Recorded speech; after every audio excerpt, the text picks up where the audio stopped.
Tumakas na tayo, takasan na natin ang mundo. Tignan nyo, anong fish yan? Alba, kasyularis o bata? Yung dahon. Sa mas tahimik at payapang mundo.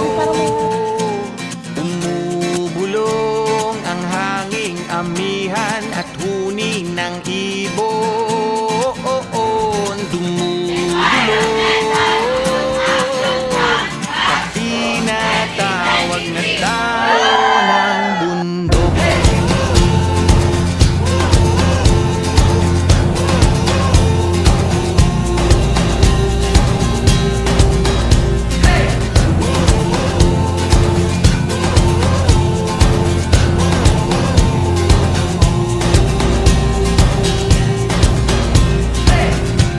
Tumakas na tayo, palayo sa maraming tao.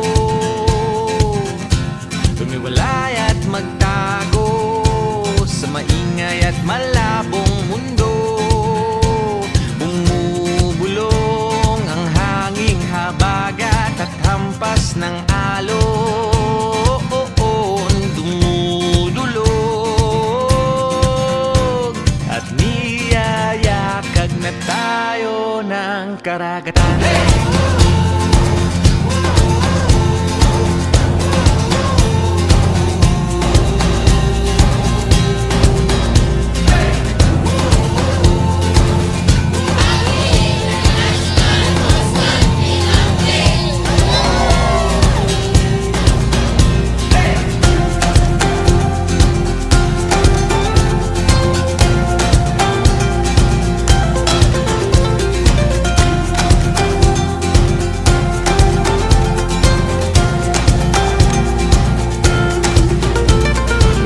Nananabik ang puso kong masilayan ng takip silim. Nauuhaw ang kaluluwang makita ang bukang liwayway.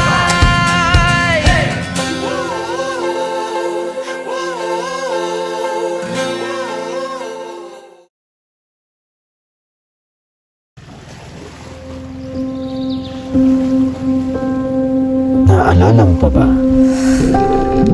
ang kalikasan? Ang pagkasira, ang pagtagpo sa katotohanan, Paano ka talaga sa tatay mo? ang pamilya, Mauna na tayo, anak.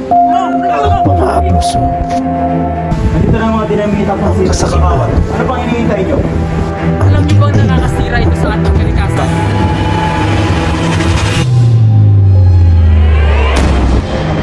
Boss, ngayong gabi sisirain namin ang mga pakawan at bukas na bukas papalaot na kami.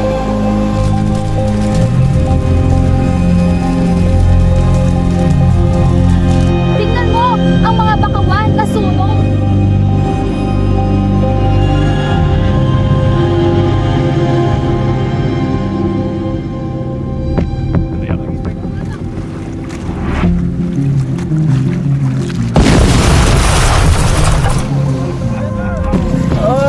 Mayat, nasa kaya po ay. Ano ito naman ka?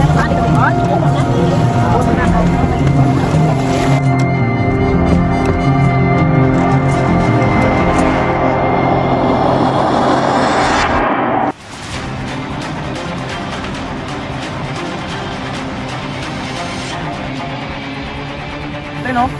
Ganda ng pagkasira ng bakawan. Kaya nga eh. Hoy! Nakita ko ang ginawa niyong paggamit ng dinamita sa pangingisda. Siguro, kayo rin ang mga nagsunog sa bakawan. Hoy! Huwag mo kaming pagbibintangan kung ayaw mong malintikan. Alam ng buong Distrito 8 ang ginagawa niyong pagsira sa ating kalikasan. Kaya huwag kayong magmaang-maangan pa. Ito mo! Subukan mo ulit kaming kalabanin. Hindi lang yun ang aabutin mo. Hoy! Magsitigil kayo. Susaktan ko kayo kay Dad. Okay ka lang?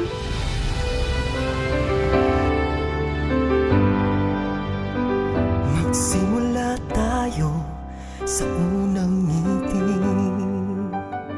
sa unang salubong ng mga labi. Magsimula tayo Pang! sa Nico! Nandiyan ang tatay mo, tulungan mo muna doon! Ako, Nay! Napakabait talaga ng anak mo, pre. Grabe ako. Bakit ito? Okay naman, pre. Ganda talaga ng asawa ko. Sus, bulero ka talaga. Totoo naman na ya. Isa ka pa, manang ka talaga sa tatay mo.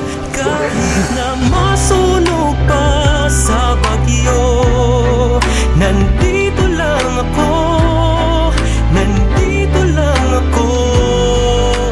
Mahal na mahal kita sa Mawalan man tayo ng lahat, nandito lang ako, nandito lang ako.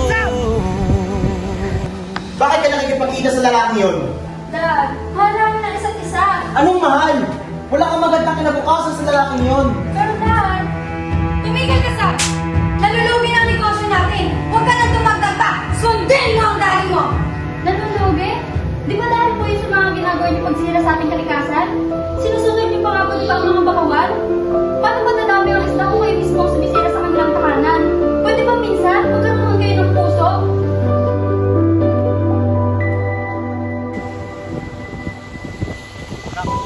Pasensya ka na kung ganito ang ginagawa ni Dada. Gusto ko lang mapayos ang buhay natin, ngunit kapalit pa nito ay pagkasira ng ating kalikasan. Ipapangako ko sa iyo na babawi ako sa ating kalikasan. Bakit mas pinipili nating dumagdag pa sa problema ng ating kalikasan kung pwede naman tayong maging parte ng solusyon nito? Bilang kabataan, responsibilidad natin na ingatan at pangalagaan ang ating kalikasan. Kaya kami, dito sa Distrito 8, ay gumagawa ng iba't ibang paraan na siyang makakatulong sa ating kalikasan. Tandaan, ang pagbabago ay nagsisimula sa paggawa ng maliliit na bagay. Katulad na lamang ng pagpupulot ng basura, pagtapon ng kalat sa tamang basurahan, at pagtatanim ng mga puno. Heroes doesn't all wear capes. Sometimes they are carrying trash bags, planting mangrove trees, and leading Flaloyot the coastal cleanup.